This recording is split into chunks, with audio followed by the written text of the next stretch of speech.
Hello Year 7. Today we are going on with some more measurement work today, and we're talking about perimeter. Perimeter, which we often use the letter P to represent perimeter, is the distance around the outside of a two-dimensional shape. So let's fill in those blanks. Is the distance around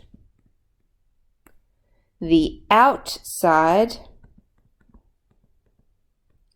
of a two-dimensional shape. Sides with the same markings are of equal length.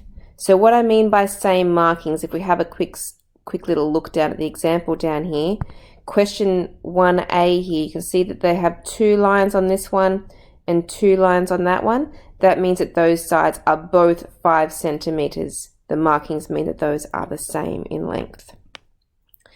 Okay, and the third dot point, the unknown lengths of some sides can sometimes be determined by considering the given lengths of the known sides.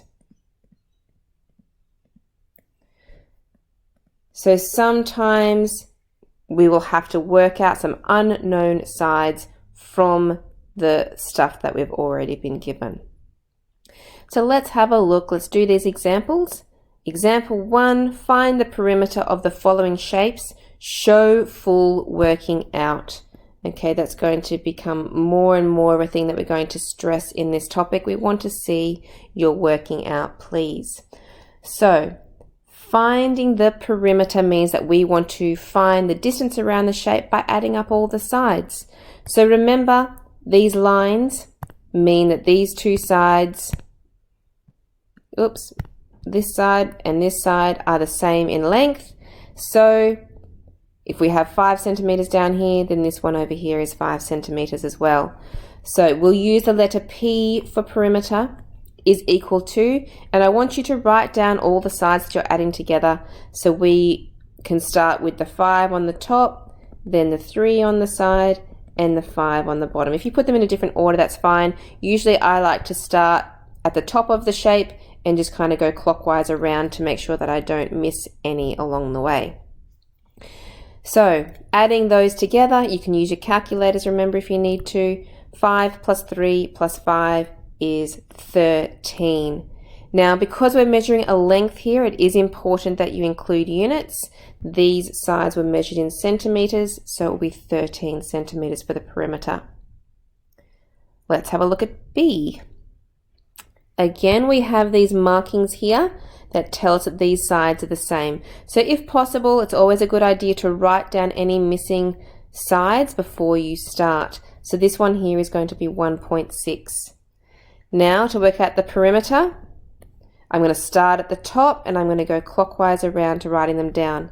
So P equals 1.6 plus another 1.6 plus the 4.1 on the bottom plus the 2.8 on for the last one there.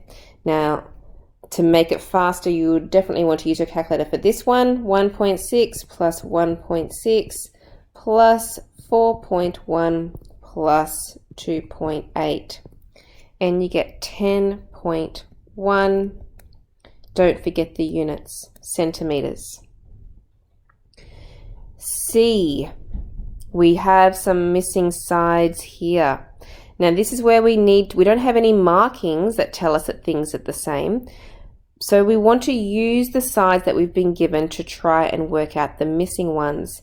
Now what you can do is you try to compare the horizontal lines together and the vertical lines together. So what I mean is, if I'm trying to find the length of this horizontal line, I could use the 3 and the 5. 3 plus 5 together would make the same length as that big one on the end, meaning that that bottom side there, 3 plus 5 means 8 meters for this bottom one. Then I could look vertically. See how I have another missing side here, this little one. I need to find that one as well. So looking vertically, I have 6 meters for this big long side and 2 meters for this little one here.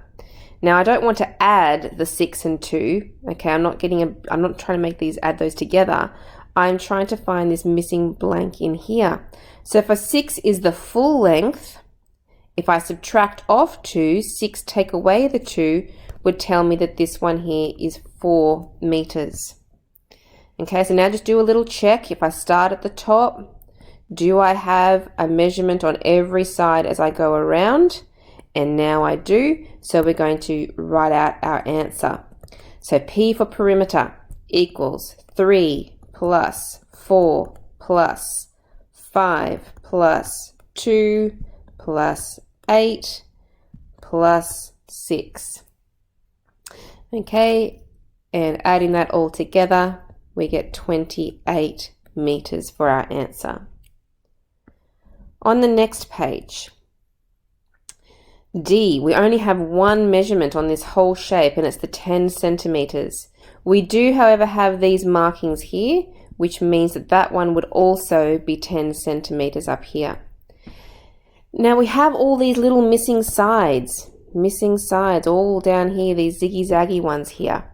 We can't work them out individually, but this one going horizontally, horizontally, horizontally, horizontally, those 4 little horizontal bits going all the way across would have to be the same as this 10 centimeter side across from it.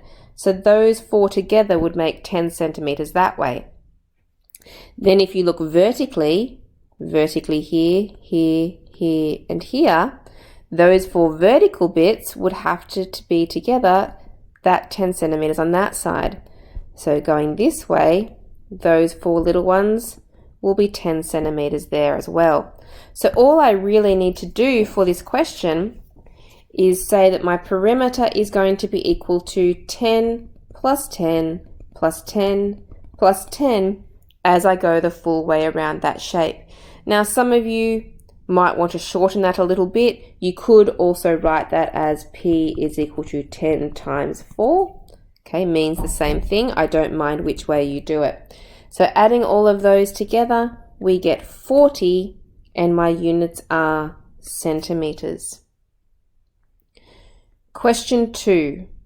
An equilateral triangle has all sides the same length.